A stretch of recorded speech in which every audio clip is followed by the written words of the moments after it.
Hey guys, just want to give you guys a little bit insight into how you can fix your issues if you guys have a crank and no start problem with your car. So basically, this happened to me a couple of days ago. I went shopping at a Kohl's and spent maybe like an hour there. Came back to my car and was all set to go back home, and bam, it cranked. Everything else worked. Everything worked. It cranked, but it didn't crank over. It didn't start, and I must have cranked it about 5 times, and it would crank each and every time, but it would not turn over. It would not start. Now, when that happened, I thought maybe it was maybe a glitch, something that I could resolve. Uh, so what I did was pretty much what like probably like what a lot of people did. What I did was I changed the shifter to different gears.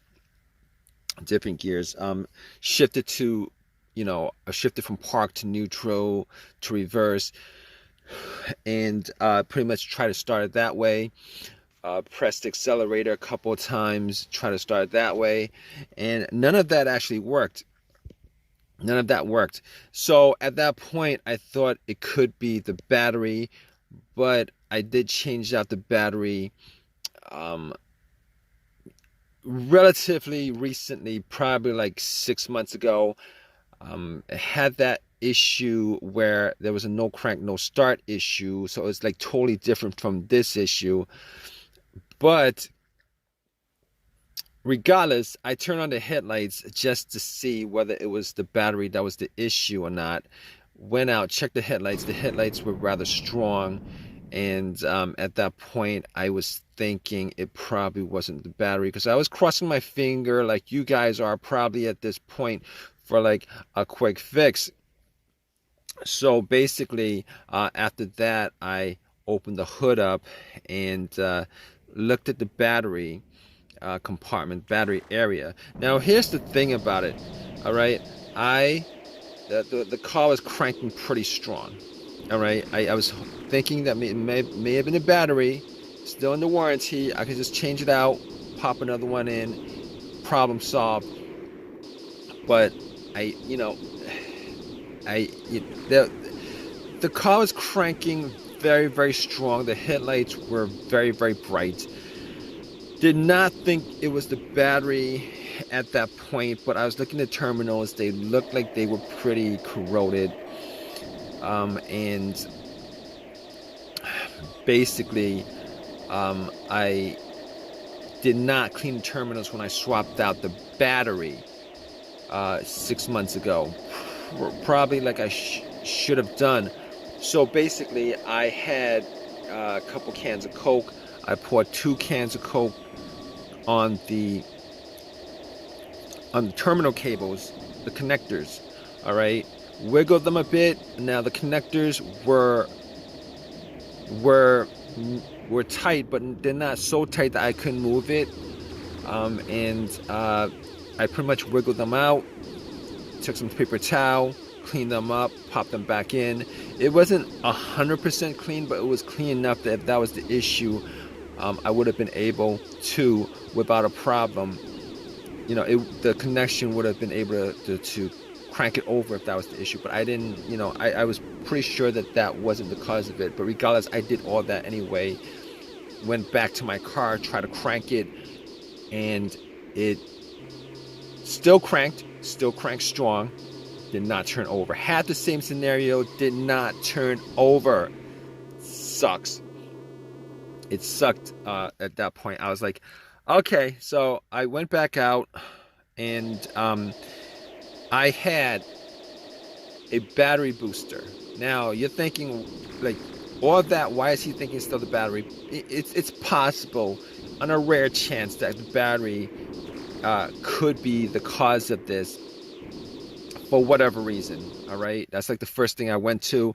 Had the booster out, popped the booster in, It had about 75% charge. Obviously, if that didn't work, I knew that I could just eliminate the battery 100%. But at that point, I was the battery could have been eliminated like 99%. I would have eliminated the battery, but was hoping for an easy fix like you guys are in this situation. Popped the cables on and cranked it. Cranked up as strong as it did before. So, but it didn't turn over. So at that point, I knew 100% that it was not the battery. All right. On top of that, I actually checked the negative cable. I checked the negative cable, and if you guys know what the negative cable is, the negative cable is the ground cable, and normally it connects to the frame of the car. I checked that to make sure that it wasn't broken, that it wasn't frayed, that there wasn't an issue of corrosion and anything like that, because a weak ground can cause your car not to crank over. But normally in those kind of situations, it's because the connection is weak, and you would still have a weak crank. Your conductivity would be very weak, and you test like the headlight would show you that you would get a dim light instead of a strong light. In this situation, I was getting everything was working fine as it should. The cranks were strong. The headlights were very bright. So at that point, I knew that it was not the things that I could eliminate at that point were I could eliminate 100% the battery. I could eliminate 100% the ground cable. I could eliminate 100% the alternator, even though in situations like this, the alternator would not normally be one of those things that would be on my elimination list. All right. Normally, if the alternator was the issue, the car would have died out with the engine running, or would have died out with the engine with the car on the road while driving. That's 100% of the time. Well, not 100% of the time, but normally that would be the case. Or there would be a no start situation because it was running on the battery and the battery just died out. But the test for the alternator was if you put like an outside power source like a booster or cables on to the car, and if the alternator was the issue, you'd be able to turn it over, and then when you take the cables off, the alternator would die out. So I could eliminate the alternator 100%. So basically, I can eliminate all those things out of the way. All right. So still had that same situation, and then it pops up in my head that it occurred to me that I had there could be a bunch of other things that could be causing it. Manifold sensor, throttle position sensor, camshaft position sensor, crankshaft position sensor, a whole variety of things that could possibly be causing the crank but no start issue. Okay, it's a crank but no start, because I was getting a crank on the car each and every time, and I must have tried that at least 15 times to crank it up. It would crank very strong each and every time. All right, but here's the thing. Here's how I eliminated all those things, and you could do that too in this situation. All right, I noticed that there was not a check engine light. There was no check engine light on the dash at all. There was no check engine light on the dash at all. So immediately, I was able to eliminate the mass airflow sensor, the throttle position sensor, the crankshaft position sensor, the camshaft position sensor, and anything else that has a sensor connected to it that could generate a code in the car's computer. But I also had an OBD2 reader, and just to make sure that that was the case, that it wasn't any of those things that was causing it, I actually plugged it in. Now, there's also one other reason why I did plug in the OBD2 reader, and the other reason is sometimes if the computer is not reading the car, it's not connected to the car itself or the components of the car, it could cause a crank but no start situation. All right, and you could test that out with an OBD2, a cheap OBD2 that you could get from Walmart for $20. If you plug it in, and sometime when it's reading the codes, it doesn't analyze it all the way. It stalls when it's reading. On the OBD2, if it doesn't read, if it doesn't analyze, give you a breakdown of codes, monitors read, etc., etc. Normally in these situations, it means that there's a disconnect between the car and the and the computer itself, the ECU, ECM, PCM. All those things are the car's computer. Now, I plugged it in, it scanned it all the way through 100%, gave me a whole readout of everything. Obviously, as I thought, there were no codes, all the monitors were good, everything was, it gave me a readout. So once it gave me a readout, I was sure that there was no, I was like 99% sure that it wasn't any of those things that had a sensor connected to it. Now, here's the thing about it. I did take the cables off the battery, and that would actually, you want to do that before you take the cables off the battery. But because I had no check engine light, I was 100% sure that it wasn't any of those things. 100%, okay? So basically, I was left with a couple of things that could be causing the crank with no start situation. All right.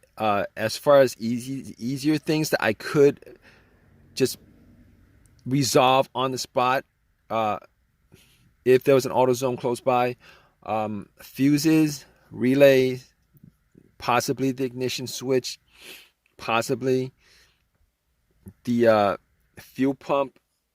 So I had all those things to consider, 4 of those things considered. So I pretty much limited troubleshooting this whole entire thing to four things, okay?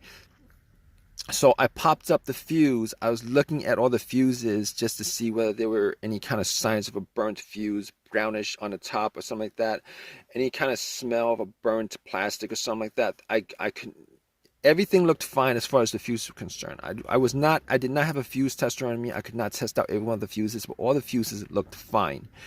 All right. Which pretty much brought me to the fuel pump and the relays.